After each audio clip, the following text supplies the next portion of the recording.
నమస్కారం, welcome to 108 news Telugu. నా పేరు గౌరీ. ముందుగా బులెటిన్ లో హెడ్లైన్స్. ముఖ్యమంత్రిపై పోటీ, 8 మంది రెబల్స్ పై వేటు. మూసీని ప్రక్షాళన చేయకపోతే విజయవాడ పరిస్థితులు వస్తాయి, భట్టి వెల్లడి. కడప జిల్లాల్లో పేలుడు, విఆర్ఏ మృతి. జూరాలలో కొనసాగుతున్న వరద ఉధృతి. అక్టోబర్ 12న ఉప్పల్ స్టేడియంలో భారత్ బంగ్లా మ్యాచ్.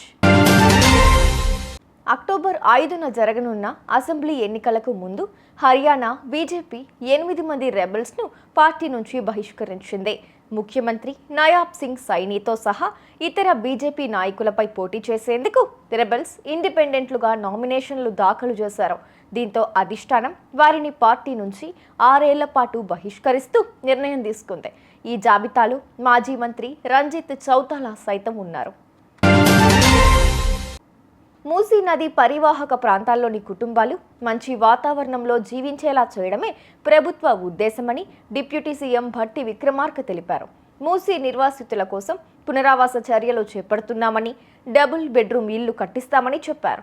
వారి పిల్లలు చదువుకునేందుకు అవకాశం కల్పిస్తామన్నారు. మూసీని ప్రక్షాళన చేయకపోతే విజయవాడ లాంటి పరిస్థితులు వచ్చే అవకాశం ఉందని అన్నారు.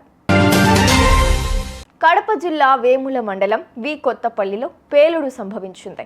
ఆదివారం అర్ధరాత్రి విఆర్ఏ నరసింహ తన ఇంట్లో నిద్రిస్తుండగా బాబు అనే వ్యక్తి మంచం కింద డిటోనేటర్లు పెట్టి పేల్చాడు. దీంతో నరసింహ అక్కడికక్కడే మృతి చెందాడు.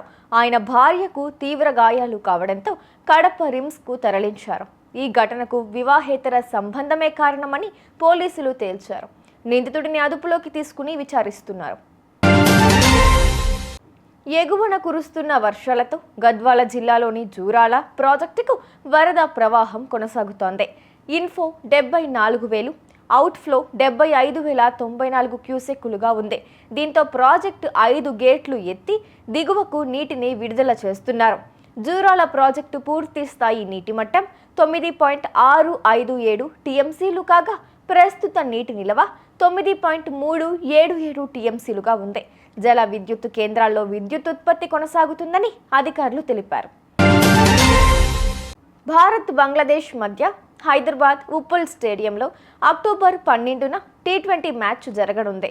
దీనికి సంబంధించిన ఏర్పాట్లు ప్రారంభమయ్యాయని హెచ్సీఏ ప్రెసిడెంట్ జగన్మోహన్ రావు తెలిపారు. మొదటి T20 అక్టోబర్ 6న గ్వాలియర్, రెండోది 9న T20 ఢిల్లీలో, మూడో T20 12న హైదరాబాద్లో జరగనున్నాయి. చూసారుగా, ఇవి ఇవాల్టి బులెటిన్ అప్డేట్స్. మరో బులెటిన్తో మళ్ళీ ముందుకు వస్తాను.